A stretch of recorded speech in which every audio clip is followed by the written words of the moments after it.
CFRG, une présence. L'histoire de la radio exclusivement en français en Saskatchewan remonte à 1952, l'année où les stations CFRG de Gravelbourg et CFNS de Saskatoon font leur apparition. Elles sont à l'époque un instrument de promotion de la francophonie, mais aussi de la religion. Sœur Suzanne Poppin a beaucoup de souvenirs de la radio de Saskatoon. Ses parents travaillaient tous deux à la station CFNS.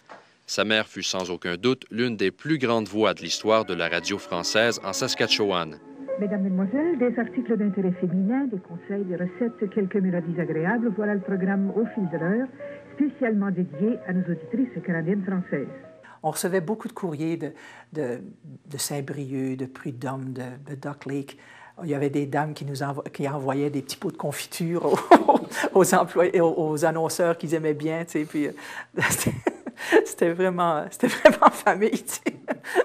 Et surtout, on admirait non seulement son grand cœur et puis sa culture, mais elle avait un tour, tu sais, pour nous parler, tu sais, puis sans cérémonie, puis après tout, en Saskatchewan, on était tous, surtout des gens qui venaient de la ferme.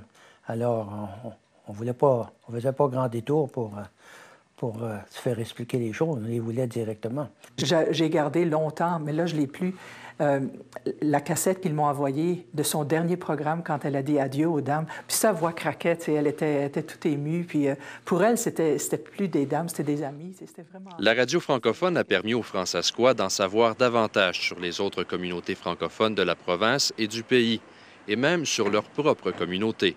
Ça a changé nos habitudes jusqu'à un certain point.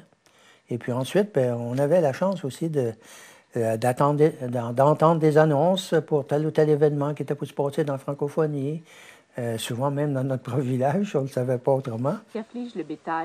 Les stations CFRG et CFNS vont diffuser comme ça durant plus de 22 ans, après quoi ils seront vendus à la Société Radio-Canada pour devenir CBKF, qui diffuse depuis.